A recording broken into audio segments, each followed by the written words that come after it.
क्या रुझान है, क्या? देखिए, बहुत अच्छा क्वेश्चन किया है। गद्दारों के विरोध में तो पब्लिक का रुझान बहुत है, क्योंकि उन्होंने कमलनाथ सरकार को देखा है। धर्म के प्रति आस्था रखने वाली कमलनाथ सरकार को उन्होंने चुना था, जनता ने चुना था, और इन गद्दारों ने गिरा दी।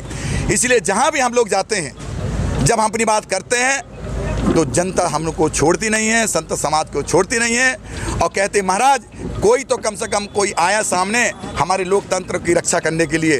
और जनता का स्पष्ट कहना है कि महाराज जब भी ये गद्दार आएंगे हम उनसे पूछेंगे कि मेरे आंगने में तुम्हारा क्या काम है। कौन से पूछा है, बात कर ले। आप सभाएं कर रहे हैं, लेकिन वो बोल रहे हैं कि बैठ के क्यों नहीं बात करते, आप उन पर जो एलिगेशन लगा रहे हैं, आरोप लगा रहे हैं। अरे भाई, तो ये हमसे क्यों कहते, जनता से बताएं ना, जनता उत्तर देगी।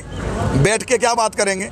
कोरोना का महामारी, तुम्हें कोरोना हो गया तो हमें ना हो जाएगा, इसलिए हम उसके साथ। वो तो कोरोना वाला मुख्यमंत्री है, इसलिए कोरोना से ज़्यादा कोरोना महामारी है, वो खुद ही कोरोना महामारी है। कोई पास में बैठ जाएगा तो अपने को लग जाएगी, इसलिए हम उनके साथ बैठ नहीं सकते।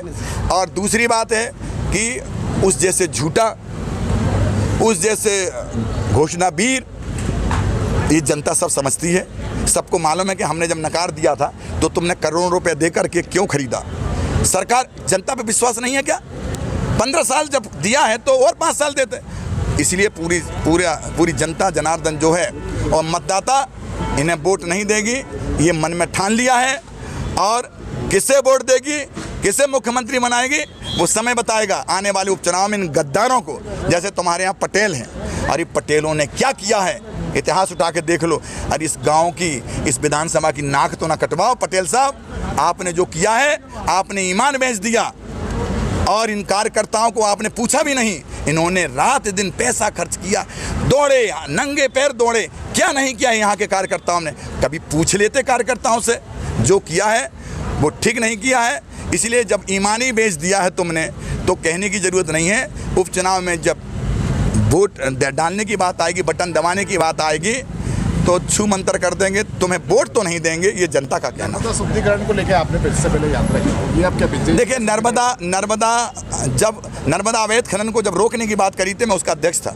जब हम लोगों ने कंट्रोल किया और बहुत कुछ कंट्रोल कर दिया, कि मेरे ख्याल से 75% कंट्रोल हो गया था, 25% रह गया था। पर ये बेईमानों ने, इन्होंने करोड़ों रुपए देकर जो सरकार बना ली, इन जादू मंत्रों वालों ने के कारण हम लोग पीछे हो गए। और फिर पुनः शिवराज के भाई भतीजे, परिवार के सारे लोग और इनके पार्टी के नेता लोग धुआंधार अवैध खनन कर रहे हैं। हमारी मां नर्मदा का सीना छल्ली कर रहे हैं। इसलिए मां नर्मदा कभी माफ़ नहीं करेगी। ऐसी शराब देगी जैसे पिछले बार दी थी, अब ऐसी शराब देगी कि 28 की 28 सीटें जली जाएंगी।